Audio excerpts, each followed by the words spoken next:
কলকাতার আইডেন্টিটি নষ্ট হয়ে যাচ্ছে, সল্ট লেকের আইডেন্টিটি নষ্ট হয়ে যাচ্ছে, রাজারহাট নিউ টাউন এমনকি এনকেডিতেও হাত পড়ে গেছে। হাওড়ায় দেখবার কেউ নেই, যে যা পারছে লুটে নিচ্ছে, যেন লুটের মাল।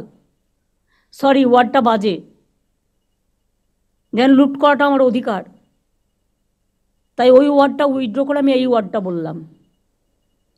আর পুলিশের মধ্যেও আমি দেখছি ইদানিং একটা লোভ বেড়ে গেছে।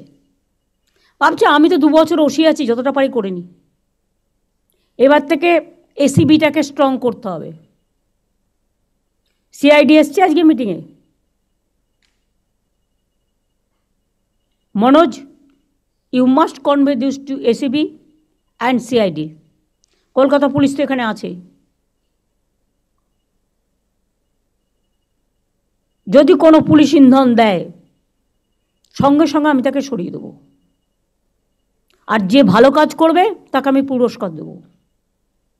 গভর্নমেন্ট কিন্তু ইচ্ছে করলে যে কোনো কারো চাকরির ব্যাপারে অ্যাকশান নিতে পারে। সেন্ট্রাল গভর্নমেন্ট অলরেডি 46 জনকে তাড়িয়ে দিয়েছে। আমি সে পথে যেতে চাই না, যদি আপনারা আমাকে কোঅপারেশন করেন। যা ভুল হয়ে গেছে, আর যেন নতুন করে না হয়।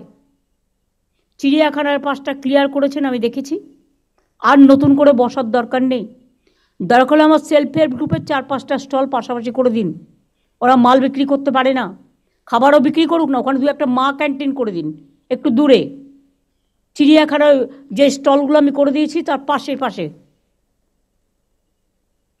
মা ক্যান্টিন আমাকে বিবেক বলেছে এআরডিতে ওরা আরও দিতে পারে ডিমের সাপ্লাই, কারণ ডিসেম্বরের মধ্যে আমরা ডিমে সেলফ সাফিসিয়েন্ট হয়ে যাবে বাংলা।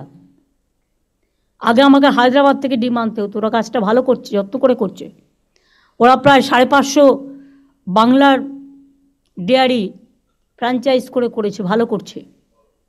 এবং মা ক্যান্টিনটার দরকার হলে হকিং জোনে একটা করে হোক, ওরা গরিব লোক, 5 টাকায় যদি ডিম ডাল তরকারি দিয়ে একটা ভাত পায়, তাহলে তারা অন্য জায়গায় খেতে যাবে না। আর এটার সুবিধে হচ্ছে একটা সময় যায়, 1টা থেকে 3টে বিক্রি করে চলে যায়, রাস্তা নোংরা করবে না।